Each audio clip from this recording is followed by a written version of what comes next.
বন্ধুরা, চলছে বিয়েবাড়ির মরশুম, আর সেখানে যদি একটা নেমন্তন্ন পাওয়া যায় তাহলে সেজেগুজে অবশ্যই আমি পৌঁছে যাই, কারণ আমি মানুষটা ভীষণই ভোজন প্রেমী। আর এখানে দেখো মেনু কার্ড দেখিয়ে দিলাম, এখানে ছিল তানিয়া দি আর অভিষেকদার রিসেপশন। তো সেই মতো আমরা খাওয়া দাওয়া করতে বসে পড়েছি। প্রথমেই ছিল বাটার নান, তার সাথে পনির বাটার মশালা, তারপরে ডায়মন্ড ফিশ ফ্রাই। ফিশ ফ্রাইটা এতটাই গরম ছিল যে আমি ভেঙে খেতেও পারছিলাম না। আর ভেটকি মাছের ফিশ ফ্রাইয়ের সাথে কাসুন্দি না হলে হয়। সঙ্গে ছিল স্যালাড, আর আমি এখানে আরেকটা নিয়ে নিয়েছি, যেটা আমার ভালো লাগে দুবার করে নিয়ে নিই। তারপরেই ছিল বাসন্তী পোলাও আর সঙ্গে মটন কষা।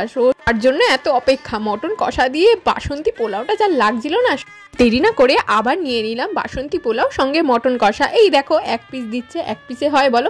এরকম 4-5 বার খেয়ে নিলাম মটনটা কিন্তু বেশ ভালো জুসিও ছিল, আর খেতেও দুর্দান্ত লাগছিল। আর বাঙালির পোলাও আর মাটন হলে আর কি লাগে বলো? দিয়ে খাওয়া দাওয়ার পর দেখি এলো চিকেন দো পেঁয়াজা। যাই হোক, বেশি না খেয়ে অল্প করে নিয়ে নিলাম। তারপরে ছিল আনারসের চাটনি, পাঁপড়, মালাই চমচম আর বাটারস্কচ সন্দেশ। তারপরে গোলাপের পাপড়ি দিয়ে হাত ধুয়ে